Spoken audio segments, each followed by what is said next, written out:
నిన్న నరేంద్ర మోడీ మాట్లాడిన చాలా ఉపన్యాసం గురించి నేను రాత్రి మనం మాట్లాడుకుని కొంత ఆడియో కూడా వినిపించాను. అట్ ద సేమ్ టైం ఒక పాయింట్ మాత్రం చాలా కీ.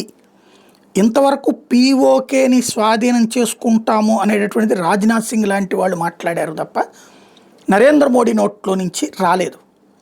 ఆయన నోట్లో నుంచి వచ్చిందంటే యాక్షన్ స్టార్ట్ అయిపోతుంది. ఇది క్లియర్ పాయింట్. నిన్న ఆయన సుదీర్ఘంగా ఉపన్యాసం ఇస్తూ పాకిస్తాన్ని మీరు నమ్ముతున్నారు, భారత సైన్యాన్ని నమ్మట్లేదు, మీ హయాంలో జరిగినటువంటి తప్పుల వల్లనే ఇవాళ ఇదంతా పెరిగింది, అయినా మేము సరిచేస్తూ ఉన్నాము. At the same time PoK ఎందుకు స్వాధీనం చేసుకోలేదంటున్నారు.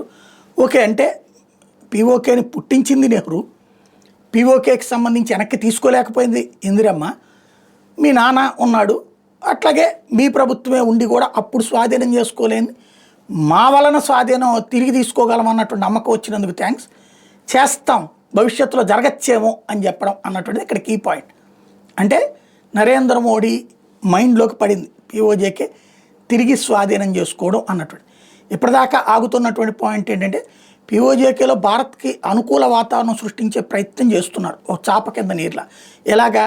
కాశ్మీర్లో అద్భుతమైనటువంటి సంక్షేమం చేస్తూ, మౌలిక వసతులు కల్పిస్తూ, టూరిజం డెవలప్ చేస్తూ, ఇండస్ట్రీస్ బిజినెస్లు డెవలప్ చేస్తూ, తద్వారా అక్కడే ఉద్యోగ ఉపాధి అవకాశాలు పెరిగేలా చేసి, అది చూసి కుళ్ళుకుంటూ పీఓజేకేలో ఉన్నటువంటి వాళ్ళేమో కూలి పనులకి లేకపోతే సాయం కిందన ఇచ్చేటటువంటి డబ్బులతో బ్రతకాల్సిన పరిస్థితులలో ఇక్కడ వాళ్ళకి ఉన్నటువంటి బంధువులందరూ సుఖంగా బ్రతుకుతూ ఉంటాం, అక్కడ బాధపడుతున్నటువంటిది వాళ్ళు చివరికి అక్కడ పాకిస్తాన్ ప్రభుత్వానికి వ్యతిరేకంగా ఉద్యమాలు కూడా చేస్తూ ఉన్నటువంటి సందర్భం చూసాం.